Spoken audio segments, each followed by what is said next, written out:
explain this where and once again, the timing of a story coming out is really important of how big it is or how small it is. The Nick Saban may come back to coaching, and you had, his one of his former quarterbacks saying he had a good source here. Paul Feinbaum said this. Now, like, what is this leading to with Nick Saban?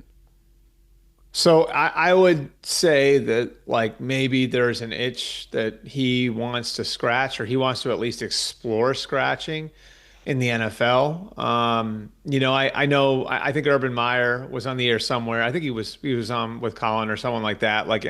And he said something along the lines of like I don't think he'll do it in college because of all of the reasons that he left college football in the first place, but I could see him doing it in the NFL, right? Like, and so, I think the possibility exists that maybe he looks at it and says, if there is a situation where I can win quickly, where there's a quarterback, I don't feel completely satisfied with what happened in Miami 20 years ago. And every time he talks about the NFL, he'll bring up the Miami doctors and their assessment of Breeze. And if you remember, Dan, I mean, people were picking them to go to the Super Bowl in 2006, which was his last year in Miami.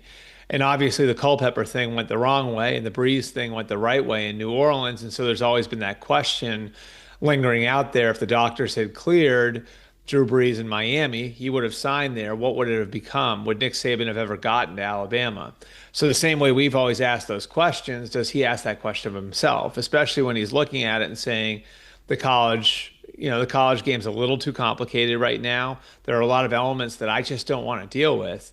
But if I go to the NFL, I can just focus on coaching football. And if I have a veteran team with an established quarterback, I could maybe step in and be a difference maker. Because I don't think anybody, Dan, thought coming out of his 2 years in Miami that he wasn't a good enough coach to coach in the NFL. Like he was fine as a coach.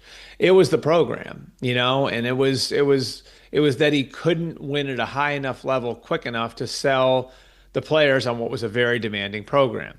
But he's adjusted in a lot of ways over the years. So it'd be interesting to see how he would apply that to the NFL. I don't know like what his appetite is for it right now, but I certainly think that if he made himself available, there would probably be a team or two out there that would be interested in looking at bringing him in here in whatever it is, 5 or 6 months from now.